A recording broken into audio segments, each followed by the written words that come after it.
you don't love your work, you're never going to be great at it. If you can get your work life to be where you enjoy half of it, that is amazing, because very few people ever achieve that. Because the truth is, everything comes with overhead. That's reality. Everything comes with pieces that you don't like. Every job comes with pieces you don't like. And we need to say, that's part of it. You have to figure out how to set up your life in such a way that you can minimize the things. And I find people don't dislike hard work. What people dislike is being out of control. Like, they can't control their life. They can't control their environment. This happens to me when I get overscheduled. I hate being overscheduled. I want some time to be able to think and free myself. We all have the same amount of time in the world. Nobody has more time than anybody else. And when you become a very successful person, one of the things, you start to get overscheduled. If you don't love your work, you're never going to be great at it. The other thing I would suggest to any young person, even before they start their career, is to really think about their choices. Because I find young people, and when I was young, I made this mistake too. You can get very fixed on your gifts. So everybody has gifts. You know, you have gifts and you have things that you didn't get gifted. Maybe you're extremely beautiful. Maybe you're extremely good at mathematics. There are a lot of things that you can be given. But those things can confuse you because they're not the things that construct your life. It's your choices that construct your life, not your gifts. You can celebrate your gifts. Be proud of them. Be happy of them. Actually, don't be proud of them. Be celebratory of them. But you can't be proud because they're gifts. They were given to you. You didn't earn them. You can only be proud of the things you earn.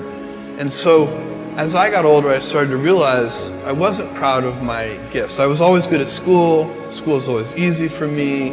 And I was always proud that I was a great student. I got A's in all my classes.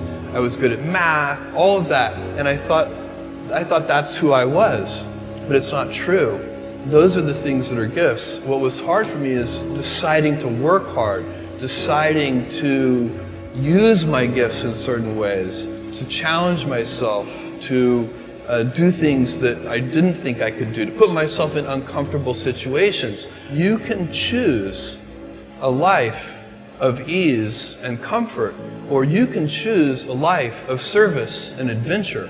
Which one of those, when you're 90 years old, are you going to be more proud of?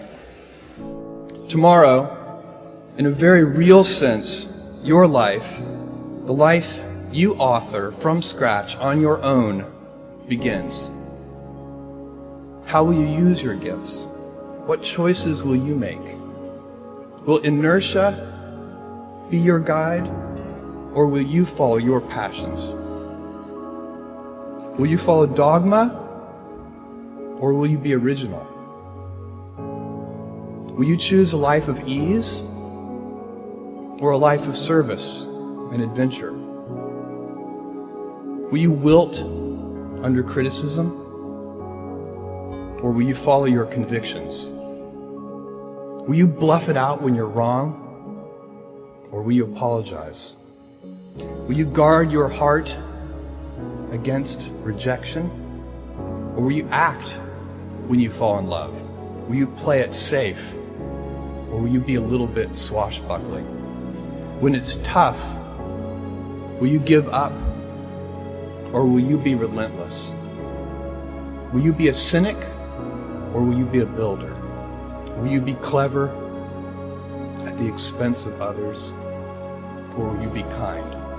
Tomorrow, and in a quiet moment of reflection, narrating for only yourself the most personal version of your life story, the telling that will be most compact and meaningful will be the series of choices you have made.